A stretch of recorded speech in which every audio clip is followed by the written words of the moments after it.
بسم اللہ الرحمن الرحیم۔ حضرت سیدنا ابو ہریرہ رضی اللہ تعالی عنہ سے روایت ہے کہ رسول اللہ صلی اللہ علیہ وآلہ وسلم نے فرمایا، جب آدمی سجدہ کی آیت پڑھتا ہے پھر سجدہ کرتا ہے تو شیطان روتا ہوا ایک طرف چلا جاتا ہے اور کہتا ہے، خرابی ہو اس کی یا میری۔ آدمی کو سجدہ کا حکم ہوا اور اس نے سجدہ کیا، اب اس کو جنت ملے گی، اور مجھے سجدہ کا حکم ہوا میں نے انکار کیا یا نافرمانی کی، میرے لیے جہنم ہے۔ حضرت سیدنا عبداللہ بن مسعود رضی اللہ تعالی عنہ کہتے ہیں کہ میں نے نبی اکرم صلی اللہ علیہ وآلہ وسلم سے سوال کیا کہ اے اللہ کے نبی، کون سے اعمال جنت کے قریب کرنے والے ہیں؟ آپ صلی اللہ علیہ وآلہ وسلم نے فرمایا، نماز کو وقت پر ادا کرنا۔ میں نے پوچھا اور کیا؟ آپ صلی اللہ علیہ وآلہ وسلم نے فرمایا، والدین کے ساتھ حسن سلوک۔ میں نے پوچھا اور بتلائیں؟ آپ صلی اللہ علیہ وآلہ وسلم نے فرمایا، اللہ کے راستے میں جہاد کرنا۔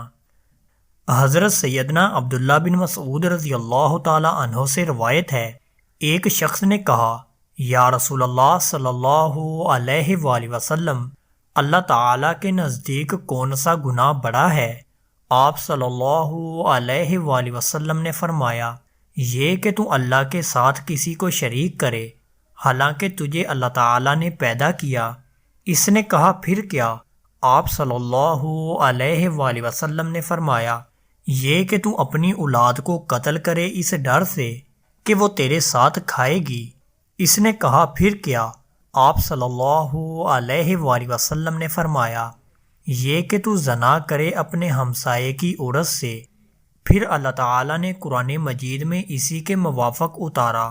ترجمہ، یعنی اللہ تعالیٰ کے خاص بندے وہ ہیں جو نہیں پکارتے اللہ کے ساتھ کسی دوسرے کو اور نہیں قتل کرتے اس جان کو جس کا قتل کرنا اللہ نے حرام کیا مگر کسی ناحق کے بدلے، اور نہیں زنا کرتے، اور جو کوئی یہ کام کرے وہ اس کی سزا پائے گا۔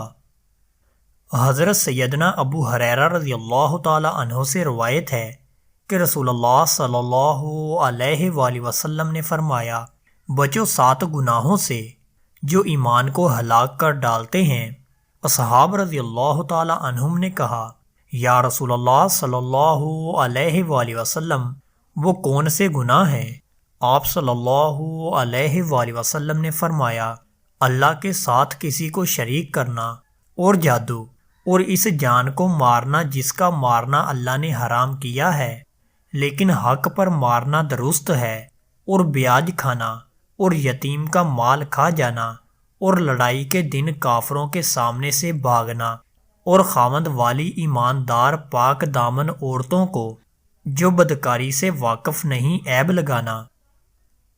حضرت سیدنا عبداللہ بن عمرو بن عاص رضی اللہ تعالی عنہما سے روایت ہے کہ رسول اللہ صلی اللہ علیہ وآلہ وسلم نے فرمایا، کبیرہ گناہوں میں سے ہے گالی دینا اپنے ماں باپ کو۔ لوگوں نے کہا، یا رسول اللہ صلی اللہ علیہ وآلہ وسلم، کیا کوئی گالی دیتا ہے اپنے ماں باپ کو؟ آپ صلی اللہ علیہ وآلہ وسلم نے فرمایا، ہاں دیتا ہے۔ کوئی گالی دیتا ہے دوسرے کے باپ کو، پھر وہ گالی دیتا ہے اس کے باپ کو، اور یہ گالی دیتا ہے اس کی ماں کو، وہ گالی دیتا ہے اس کی ماں کو۔ حضرت سیدنا عبداللہ بن مسعود رضی اللہ تعالی عنہ سے روایت ہے کہ رسول اللہ صلی اللہ علیہ وآلہ وسلم نے فرمایا، جنت میں نہ جائے گا وہ شخص جس کے دل میں رتی برابر بھی غرور اور گھمنڈ ہوگا۔ ایک شخص بولا، ہر ایک آدمی چاہتا ہے اس کا جوتا اچھا ہو اور کپڑے اچھے ہوں اوروں سے، تو کیا یہ بھی غرور اور گھمنڈ ہے؟ آپ صلی اللہ علیہ وآلہ وسلم نے فرمایا، اللہ تعالی جمیل ہے، دوست رکھتا ہے جمال کو۔ غرور گھمنڈ یہ ہے کہ انسان حق کو ناحق کرے، یعنی اپنی بات کی پیچھے یا نفسانیت سے ایک بات واجبی ہو اور صحیح ہو اس کو رد کرے اور نہ مانے اور لوگوں کو حقیر سمجھے۔ دوستو، اللہ تعالیٰ سے دعا ہے کہ اللہ تعالی ہمیں ان احادیث مبارکہ پر عمل کرنے کی توفیق عطا فرمائے۔ آمین یا رب العالمین۔